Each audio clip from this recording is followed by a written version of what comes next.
una de las tristes novedades que nos deja esta guerra que tiene que ver con estos misiles cabeza de racimo que tienen una particularidad que quiero que vos nos expliques. Ayer hablamos un poco para que sea técnicamente del correcto. nuevo armamento. Acá por ahí, Willy, podemos hablar del armamento que está prohibido, ¿no? Claro, exactamente. Vamos a contar un poquito cómo funciona y qué hace.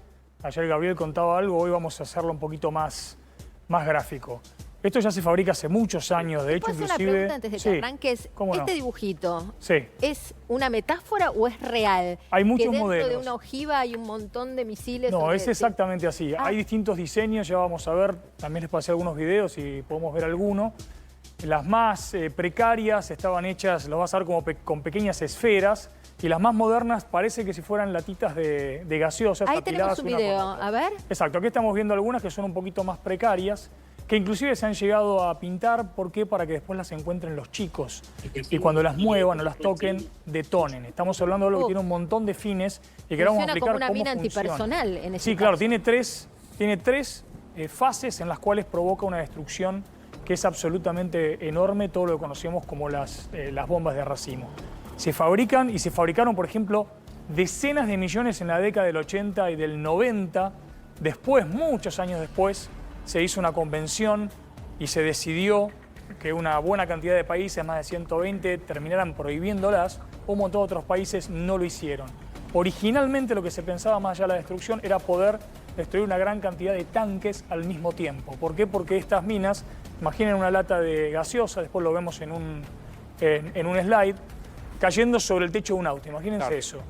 En el momento que pega tiene tres acciones eso. Por un lado, va a perforar el techo de ese auto, en este caso un tanque, o sea, perfora hasta 17 centímetros, perfora blindaje. Eso por un lado. Aquí lo que estamos viendo es lo que es, digamos, el momento de la apertura, ¿sí? Tienen un pequeño estabilizador que son unas cintas esto se utiliza en un montón de otro tipo de municiones. Te hago una pregunta que quizá para vos es demasiado obvia. ¿La apertura es anterior al impacto? Sí, por supuesto, y eso se puede regular. Eso se regula.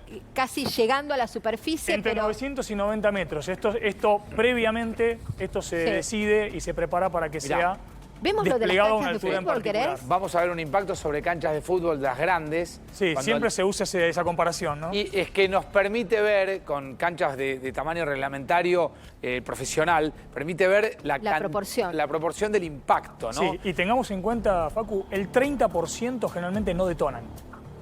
Quedan ahí. Van a quedar en el lugar. Y ahí funcionan de minas antipersonales. Exactamente. Si alguien la encuentra... Claro, ahora, un día, 2 días, Willy, años. ¿Sabes quiénes son los que más lo encuentran? Los niños. Que les cuente esto. Los niños, porque son las que parecen una latita de gaseosa o una pelota.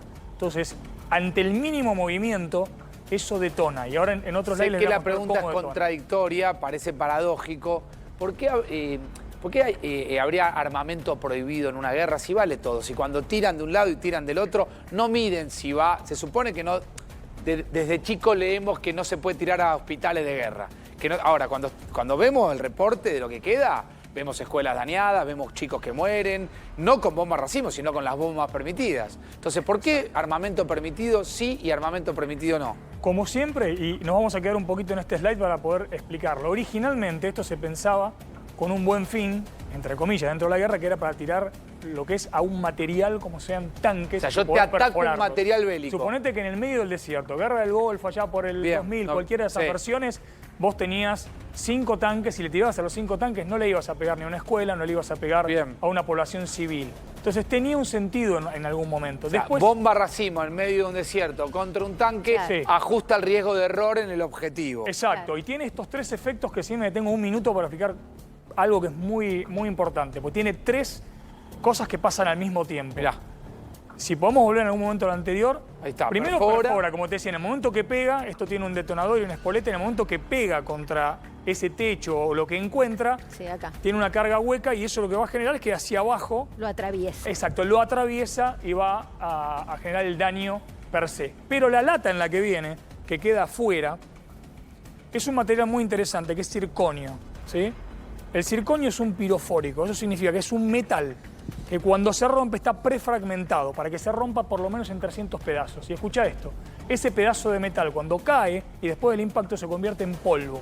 Y ese polvo cuando entra en contacto con el aire se prende fuego a más de 3000 grados. Altamente combustible. No El solamente, polvo. no solamente Rompe altamente a- combustible, rompe abajo. derrite Derrite metal. lo que toca, claro. Exacto, entonces estás hablando de algo que va a generar fragmentación.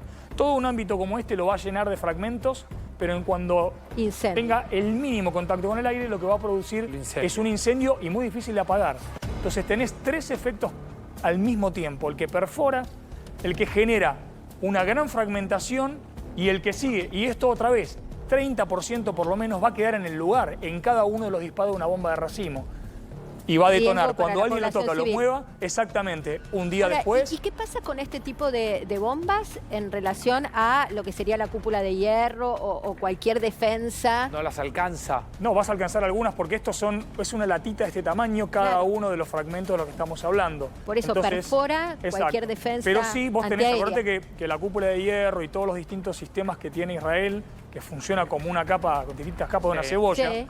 a veces puede destruirlas con sistemas de artillería tradicionales, porque esto se dispara desde un cañón tradicional también. Acá está el fundamento jurídico, el Tratado de Derecho Exacto. Internacional de Oslo del 2008, que empieza a poner luz. En su momento se discutió el napalm, aquella lluvia Totalmente. naranja. Sí. En estos tiempos más modernos se discute la no utilización o la prohibición, aunque parezca, claro. insisto, suena contradictorio Sí, plantearlo porque uno ve horror, Porque es muerte. una guerra, claro. Pero, bueno, la guerra tiene sus reglas. debiera. Está legislada, vamos Debiera a decir. tenerlo, O hay claro. tratados Totalmente. Ahí en está el los Tratado cuales Internacional de Oslo, que es el que le da se como un convinieron los basamento términos, normativo, ¿no? claro. Exactamente, y ahí hay un montón de países que son los que finalmente se terminan sumando. Estados Unidos usó bombas de racimo en Vietnam, justo que nombrabas Esto Vietnam. que vemos Mirá los que- años que tienen ya. Pero no son las de Tienen su napalm, desarrollo. ¿no? O es lo No, mismo. napalm era, Napalm es de- famoso agente naranja, era otra cosa. O sea, agente naranja es una cosa, racimo es otra y fósforo blanco es otra. Totalmente, sí, Las absolutamente. tres hoy prohibidas, Son todos lógicamente. elementos prohibidos, pero por ejemplo Estados Unidos no se prohibió a sí mismo. No firmó el tratado A ver, es una maravilla de la eso, bomba a de ver. racimo y tampoco, Estados Unidos tampoco no- la usa. ¿O sí? no sí la- la usa en, Sí la usa. en Ucrania. O sea, Estados Unidos tira en Ucrania la bomba que el Bueno, no, mundo- o sea, supuestamente Estados Unidos no, Ucrania la tira. Ok, pero son fabricadas Ucrania en la Estados tira, Unidos. la tira en Rusia, fabricada Sí. por Estados Unidos. Exacto. Y Irán la tira sobre Israel. Sí, y Irán- Rusia fabrica y la tira en Ucrania. Irán sí firmó para no usarlas y las Estados No. Ah, tampoco firmó. Tampoco. No firmó. No Entonces, firmó ¿quiénes Irán, firman? no firmó Israel, no firmó Estados Unidos, no firmó Rusia.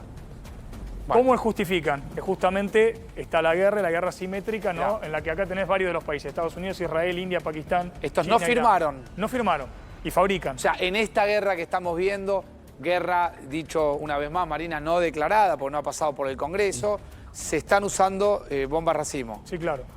Sí, sí. Pero Estados Unidos e Israel no las están utilizando en este momento. Ok, las usa así Irán. Sí las pueden utilizar contra material. ¿Y son de porque fácil tienen- fabricación, Willy? Sí, y son baratas, entre 25 y 85 mil dólares. Acordate que hablábamos de un Tomahawk o un Patriot entre 1 y 4 millones de dólares, un misil.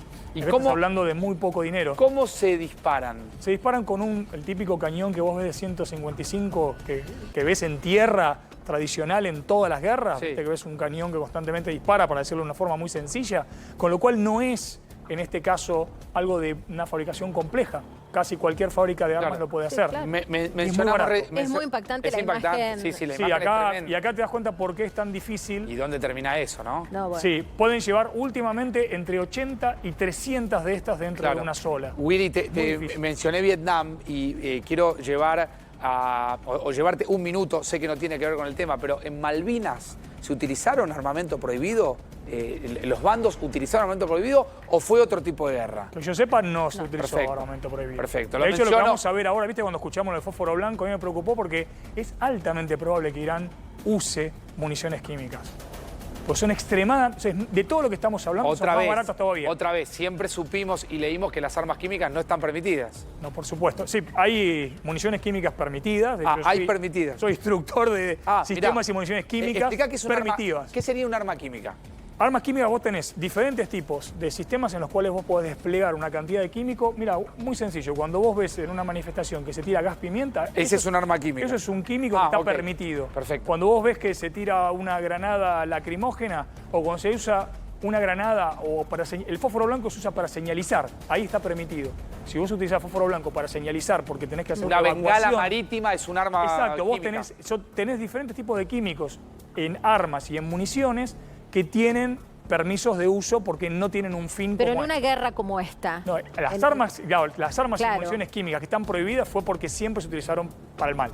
Claro, No que- porque no queda en su ninguna duda. momento, cuando fue la caída del régimen de Saddam Hussein en Irak, Sí. el argumento de la administración Bush era que estaba munido de armamento químico, que después entiendo quedó ahí como que nunca se terminó de saber si lo Claro. tenía, si no lo tenía. Bueno, Pero ¿a siempre. qué le llamamos arma química en este contexto? Bueno, Saddam, y en la época que tuvimos la guerra de Irán-Irak y toda la zona de Medio Oriente, se desplegaron armamentos. ¿Te acordás, por ejemplo, cosas menores como el gas sarín en Japón? Sí. Sí, Como sí. diferentes, digamos, el gas mostaza. Y vos decís diferentes que tipos. Irán podría utilizar... Tranquilamente. ¿Por qué? Porque es muy barato. Vuelvo a repetir, porque vos lo que dispersás es un agente químico que se dispersa por el aire, que produce un daño biológico, ¿sí? Que es terrible Sí, claro. y que es extremadamente barato de fabricar. Siempre es muy buscado todo aquel que fabrica ese tipo de dispositivos, porque con casi nada, Claro. de hecho hubo alguna película, no sé si se Es acuerdan, un desastre. de la década del 90, donde se mostraba justamente un terrorista que iba con una valija al centro de Nueva York, detonaba Sí. eso, hacía un desastre total. Es realista. Si Sí, alguien uno tuviera... que lo metía en tuberías de agua. Estoy tratando de recordar la Sí, película sí, yo ahora, también, yo también. pero es real. Es real. Sí. Con muy poco se puede causar mucho daño y tenés un tema, solamente en muchos casos tenés que inhalarlo, en otros el simple contacto con la piel. Hablábamos de fósforo blanco, si lo tiraran es terrible. Pero al día de hoy, fíjate que solamente estas bombas de racimo que hoy se están utilizando van a causar daño hoy y van a causar daño futuro. O sea, después tenés Claro. que enviar enormes Bueno, equipos a que descontaminen. Ya todas vamos esas a tener la posibilidad, lo mostramos, de hablar con el embajador Diego Guelar, Sí, que ahora- tuvo representación allí en Estados Unidos, en China Claro, fue también. embajador en China, en Estados Volvemos Unidos, a la mesa ante la OEA. con más debate Sí. y a Tel Aviv, ¿no, Marí?